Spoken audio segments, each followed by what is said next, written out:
চামড়া খাতে সময়মতো কাঁচামাল ও কারিগরি সহায়তা পাওয়া যাচ্ছে না, এমনটাই বলছেন এই খাতের ব্যবসায়ীরা, যার প্রভাব পড়ছে রপ্তানিতেও। বৃহস্পতিবার লেদার টেক এক্সপোতে তারা এসব কথা বলেন। এ সময় কাঁচামাল আমদানি শুল্কমুক্ত করতে কাজ করছে বলে জানান বিডার নির্বাহী চেয়ারম্যান। দেশের রপ্তানি পণ্যে দ্বিতীয় অবস্থানে চামড়া খাত। এ খাতের বছরে রপ্তানি $1 বিলিয়ন ঘরে, অথচ প্রথম অবস্থানে থাকা পোশাক রপ্তানি হয় প্রায় $40 বিলিয়ন। এমন বাস্তবতায় চামড়া খাতের প্রসারে দিনব্যাপী শুরু হয়েছে লেদার টেক এক্সপো, যেখানে অংশ নিয়েছে ভারত, পাকিস্তান, চীন সহ 8টি দেশের প্রায় 200টি কোম্পানি। এক্সপোতে অংশ নেয়া দেশীয় ব্যবসায়ীরা জানান, সময় মতো কাঁচামাল, কারিগরি সহায়তা পাওয়া যায় না। এজন্য চাহিদা মতো পণ্য উৎপাদন করা কঠিন হয়, যার প্রভাব পড়ে রপ্তানিতে। সুইং মেশিন আছে, জ্যাক ব্র্যান্ডের, হোজি ব্র্যান্ডের সুইং মেশিন আছে। সাপোর্টটার দরকার হচ্ছে টেকনিক্যাল আইডিয়া এবং প্রপার মেটেরিয়াল সাপোর্ট। এই দুটো জিনিস হলে তাহলে অবশ্যই আমরা ভালো কোয়ালিটির জুতা রপ্তানি করে ভালো একটা রপ্তানি করতে পারি। অনুষ্ঠানে চামড়া খাত সংশ্লিষ্টরা বলেন, সঠিক নীতি সহায়তা পেলে এ খাতের রপ্তানি $5 বিলিয়ন নেওয়া সম্ভব। এজন্য সবাইকে কমপ্লায়েন্স মানার আহ্বান জানান।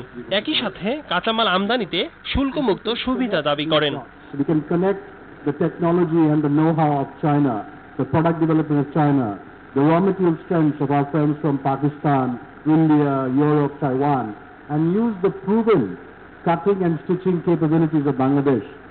This is a $5 billion industry, and it will not take the time that it took us. But let's also realize that if we want to get to the next level of $5 billion, we will need policy liberalization.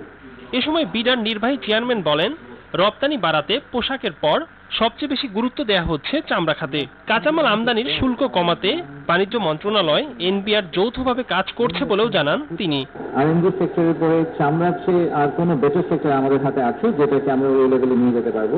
So আমার আশা থাকবে যে of course আমাদের যারা উদ্যোক্তা আছেন তারা ওনাদের মতো করে চেষ্টা করছেন, বাট আমাদের সরকারের পরে পরবর্তীতে যে সরকার আসবে তারা একইভাবে চামড়া শিল্পকে অগ্রাধিকার দিবেন এবং তারা চামড়া শিল্পে যে যে পলিসিগত সাহায্যগুলো করা দরকার এটাকে ঠিক একইভাবে টেক্সটাইল অ্যান্ড গার্মেন্টস ইন্ডাস্ট্রি লেভেলে নিয়ে যাওয়ার জন্য সেটার ব্যাপারে সচেষ্ট হবেন।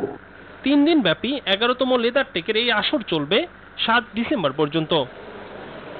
একরামুল ইসলাম খান, বিজনেস রিপোর্ট, মাছরাঙা টেলিভিশন।